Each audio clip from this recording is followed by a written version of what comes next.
warm greetings as we celebrate National Press Day. Before we officially kickstart our program, let us spend a minute of silence as in honor of our brother, our friend who passed away this year, Brother Imna. Let's all maintain a moment of silence.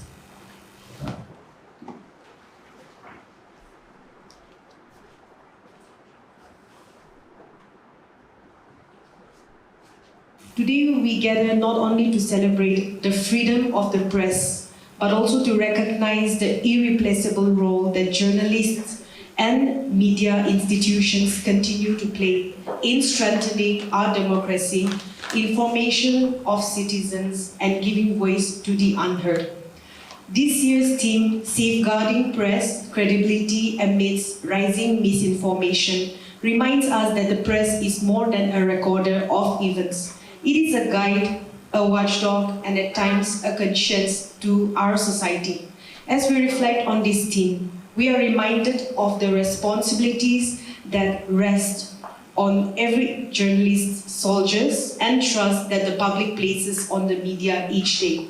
Thank you all for being here to commemorate this important day. As we gather together here to reflect on one of the single most important things that we possess, it is not the printing presses, it's not our digital platform, nor the number of clicks that we achieve. However, for us, it is the credibility as a professional, as a profession, and as an industry. And during the last few years, we have seen how profoundly the environment has changed, the news environment, I mean. That is, today, on a single screen, the public encounters everything. That is, news report, political messaging, rumors, entertainment clips, promotional content, all roll into one. And often it all appears in similar format. The line has been blurred between what is news and what is not. In such a situation, our responsibility to remain credible, fair, transparent, and accurate has become more urgent than ever. Therefore, today our theme, safeguarding press credibility amidst rising misinformation, demand from us an urgent honesty of dealing with issues that surround us. This is not merely an academic assertion, I would argue, but it is the question of professional survival of all of us. So, as stated earlier, credibility is the anchor of our profession, and it allows the public to trust us even when the truth is difficult, and even when the facts are very uncomfortable. Right? And because a lapse on our part on a news organization by an outlet could affect institutions, communities, and the public at large. So if we look while dealing with the credibility of our professions, I would argue that we first should look inwardly. And how do we deal with that? So before we talk about external threats, we must confront our internal issues. That is the need for every newsroom to be clear about who we are and how we operate. This is central to the credibility. Today, anyone can create a page, a website, a digital outlet, and one of the results is that there is visibility without accountability. Right? Many of the platforms, unregulated platforms that emerge, we don't know how to categorize them also at times. And if we look at the many new digital outlets that is coming up, they don't have, for example, a clear-cut editorial policy, or even many lacks a website, or even if they operate on Facebook page or on YouTube, they don't have a clear about us section, right? The public see the content, but does not see the institution behind the news. So that is a very critical issue. And this gap is not, I should say, limited to only the new entrants alone. Even with the so-called this legacy media and mainstream traditional media also are at fault on this side. Now, but I am being a little bit biased here to use a name, but some outlet has, I should say, done a commendable job in, for example, if you go to this one of the new digital platform that is Nagaland Tribune. If you go to their website, they have a clear about us section, a clear privacy policy, and about who are operating, who are behind the news. So apart from just visibility, we should also know who are behind the news. So such practice, I feel, should be the norm, right? Not an exception. The second issue is, apart from related with transparency, the second issue that I wish to cover is a little bit sensitive, but it's I find it quite relevant. That is the second topic that deserves very careful and honest discussion. That is the blurring of editorial and commercial lines, especially the reported practice of money for coverage. Right? I'm not referring to this to a favorable coverage. You're paying money to do a favorable coverage, or reporters taking money for a favorable practice. But I mean just coverage, just for coverage itself. Right? For example, a group of organizations celebrating Silver Jubilee, an organization having an annual event, releasing a souvenir, a department hosting a function. So they want visibility, and if we are asking kind of payment for that coverage, it's sort of a win-win situation for both the organizer as well as the outlet. However, there are deeper implications for this, right? And what is called this is as structural misinformation. I qualify the term by saying that this is not misinformation as the conventional understanding of misinformation, not because the report is false, but because the public is misled about why it was published. Right? When public see a news report about an event, they naturally assume that it was selected because it was newsworthy. And if payment is involved and undisclosed, this assumption becomes misleading. It creates a subtle misinformation, structural misinformation, not because the story is false, because the audience misunderstands the basis of its selection. I want to stress here that I'm not pointing fingers at anyone. Right? Financial pressures are real, and in a state like ours, where other forms of advertisement is quite less, the pressure is more acute. Organizations also pursue visibility very actively. Every outlet needs revenue. And these are the realities we understand. But when basic journalistic duty becomes, even unintentionally, a service for hire, it undermines public trust. Therefore, our professions and journalists as such should not be used as a service for hire.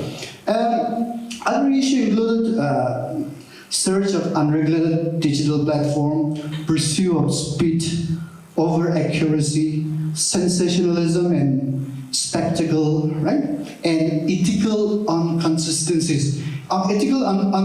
Inconsistencies, if we look back, it's about an unlabeled sponsored content, right? Commentary mixed with reporting.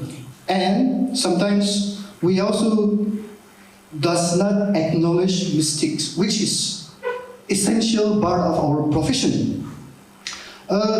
And this might seem minor, but this will gradually erode trust in us. And the public might not be aware about what is happening behind it. But as it gradually builds up, suddenly the credibility that we have will disappear. Because one day they will say, oh, pay them something and they will come in over. Like that.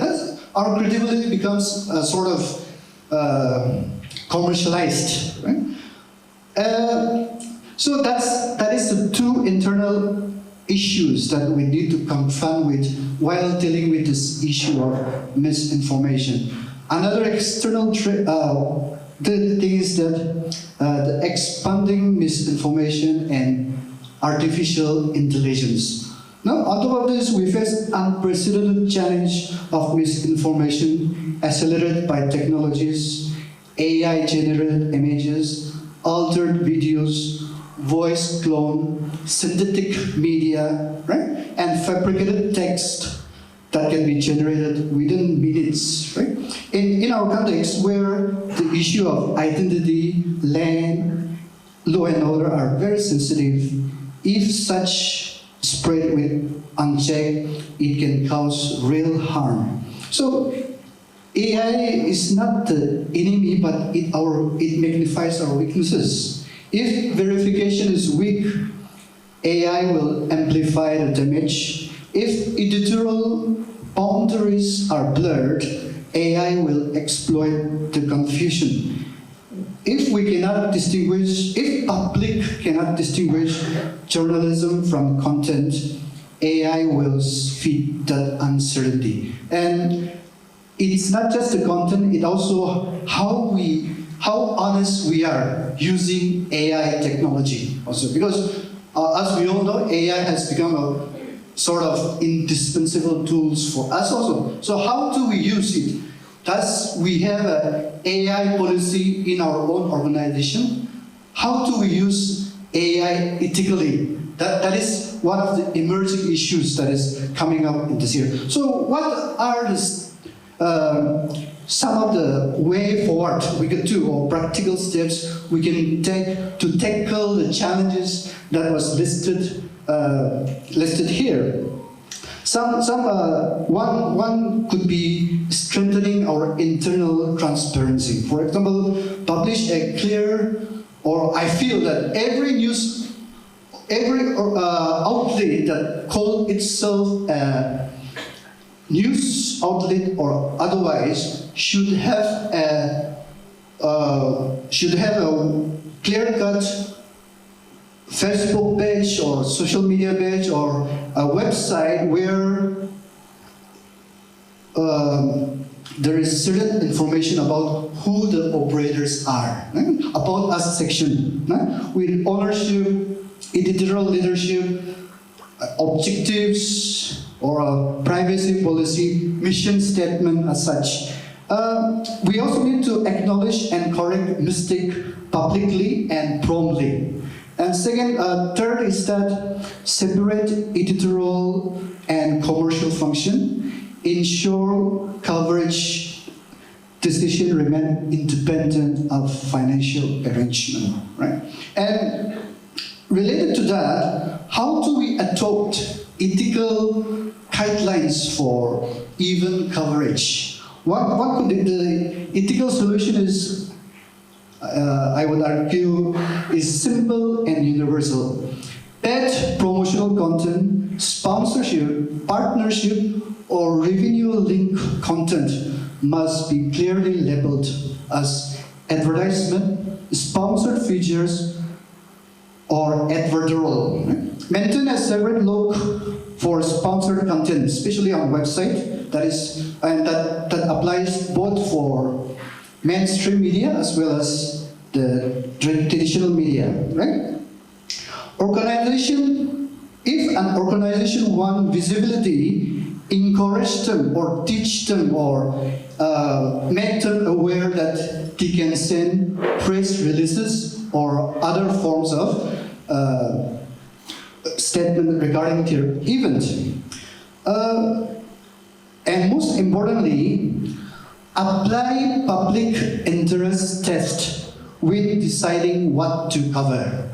That is, news, and if it is a newsworthy event, we should cover them for free, not for some arrangement.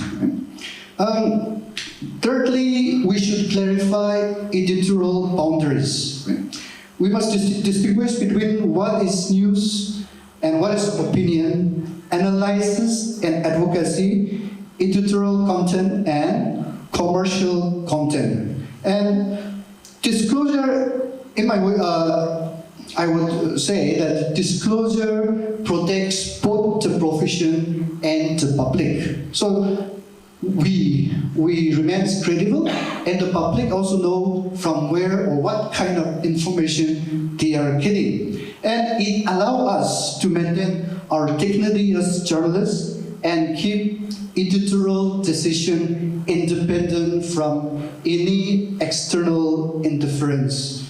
On verification, we should also slow down when needed, double-check sensitive claim, use verification tools, and also the journalists must be equipped to identify manipulated media, and we as the journalists ourselves should also try to constantly reskill ourselves to meet the emerging challenges.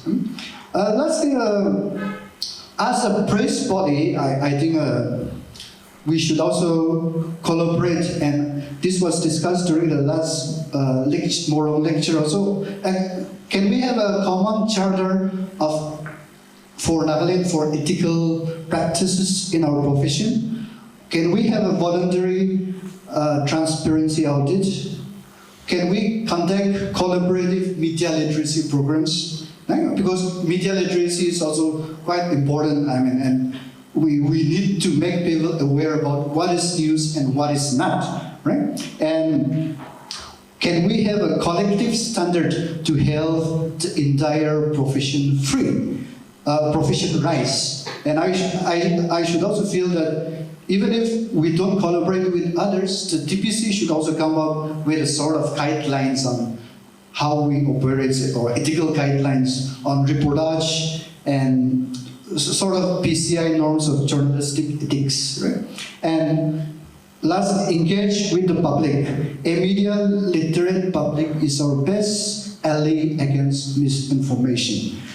So let us invest time in awareness program, fact-checking workshop, and simple explainer in our writings as well as in our videos. Right? To conclude, credibility is not preserved through slogan, but it is preserved through telepractice.